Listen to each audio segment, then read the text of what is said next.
कि देश के नागरिकों को सुविधा, शिक्षा, रोटी कपड़ा कैसे मिलेगा, शिक्षा कैसे प्राप्त होगी,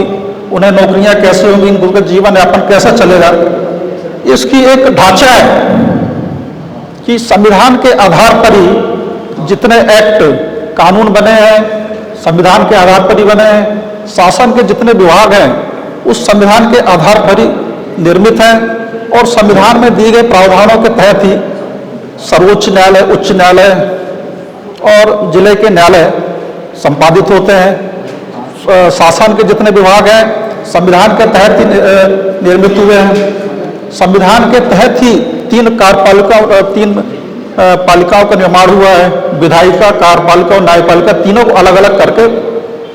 कर दिया गया है। 3 पालिकाओं का निर्माण हुआ है। जैसे मैं सहायक जिला वन अधिकारी हूँ, मैं कार्यपालिका का अंग हूँ, मध्य प्रदेश शासन गृह पुलिस विभाग का 2nd क्लास रजिस्टर्ड ऑफिसर हूँ। जो कि संविधान में जो प्रावधान दिया गया है कि हर व्यक्ति को न्याय प्राप्त होगा, कोई व्यक्ति उससे वंचित नहीं होगा, पीड़ित पक्ष को प्रॉपर न्याय प्राप्त होगा। इसके लिए मुझे लोक सेवा आयोग द्वारा नियुक्त किया गया है कि पीड़ित पक्ष यानी पुलिस विभाग द्वारा जो भी FIR होती है एक शासन का केस होता है और शासन का केस बन गया मतलब शासन की तरफ से सहायक जिला अधिकारी खड़ा होगा या DPOs खड़े होंगे। किसी के साथ रेप की घटना होती है, किसी के साथ मारपीट होता है, किसी का मर्डर हो जाता है, 307 हो जाता है, तो वो जो पीड़ित पक्ष रहता है उसका मैं प्रतिनिधित्व करता हूँ। उसका प्रतिनिधित्व फिर हम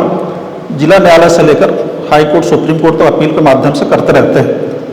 और प्रॉपर पीड़ित पक्ष को न्याय दिलाने का कार्य करते हैं, उनको प्रतिकर राशियाँ भी दिलवाते हैं। तो एक संविधान का जो भाग है कि प्रत्येक व्यक्ति को न्याय मिलेगा, कोई व्यक्ति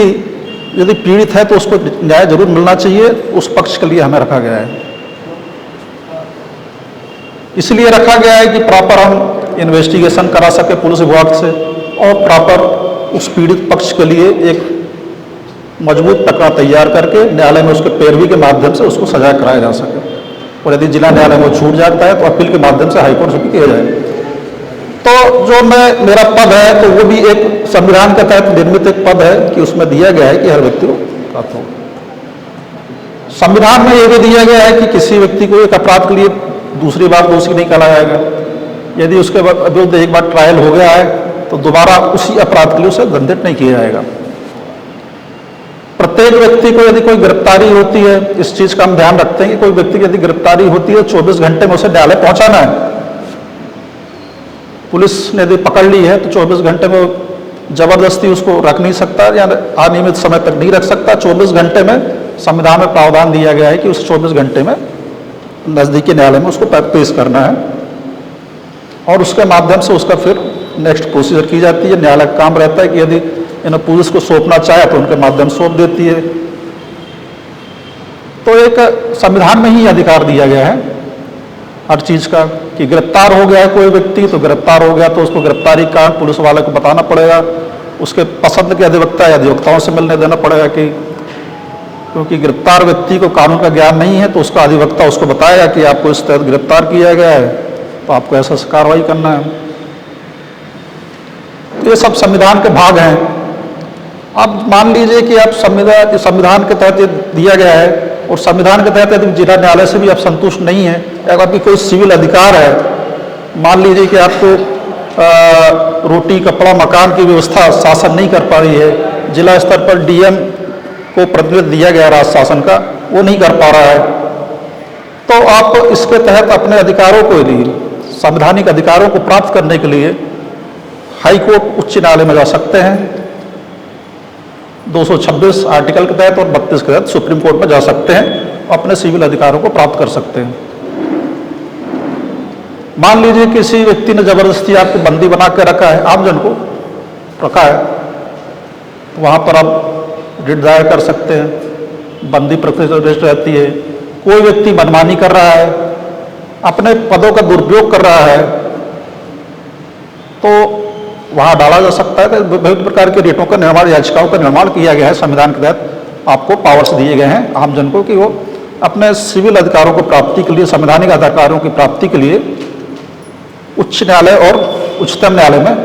रिट दायर कर सकते हैं। तो संविधान ने आपको इतना मजबूत करा है कि आप शासन को भी मजबूत कर सकते हैं अपने सिविल अधिकारों की प्राप्ति के लिए, कि मुझे संविधान के तहत यह अधिकार प्राप्त है, मुझे क्यों नहीं मिल रहा है। जिला स्तर पर, राज्य स्तर पर सबको कर सकते हैं, जिला प्रतिनिधियों को कर सकते हैं,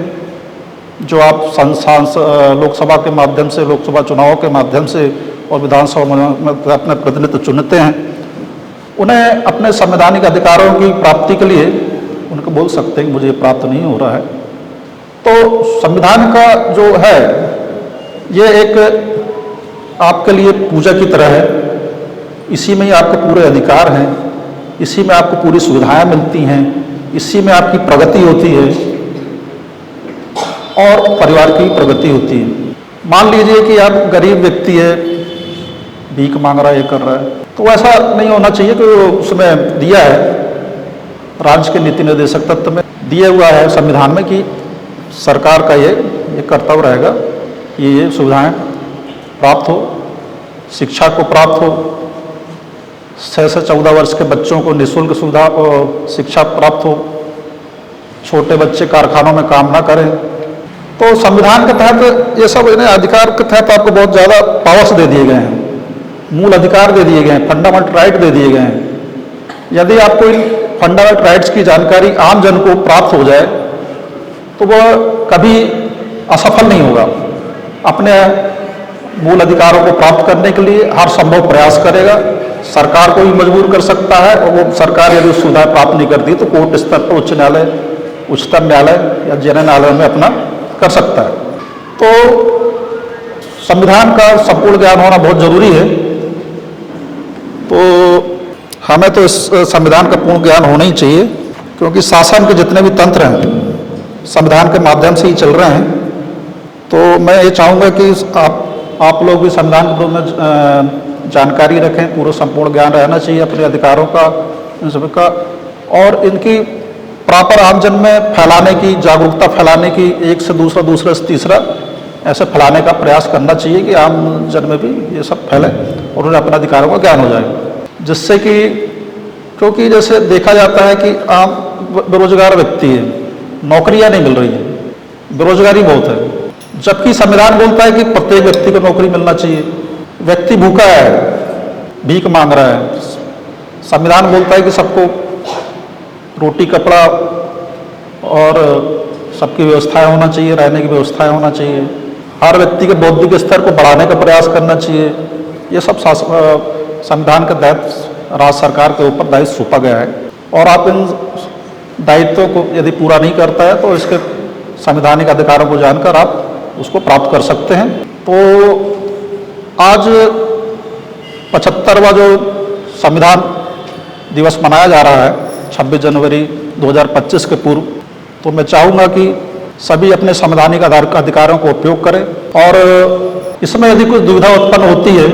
तो आप हमसे भी संपर्क कर सकते हैं, राय ले सकते हैं, जागरूकता प्राप्त कर सकते हैं कि हमें ये समस्या है, आमजन को यह तो वो ले सकता है कि हमें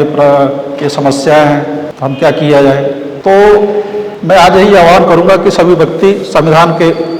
दिए गए अनुच्छेदों से जागरूक हों और निरंतर प्रगति करें, उन्नति करें, जागरूक हों, शिक्षित हों और दूसरों को भी शिक्षित करें, दूसरों को भी प्रगति प्रदान करें। इसी के साथ मैं धन्यवाद बोलता हूँ आप सभी लोगों का और आभार व्यक्त करता हूँ। आप देख रहे हैं WLBS न्यूज। चैनल को सब्सक्राइब करना और बेल आइकन को प्रेस करना ना भूलें।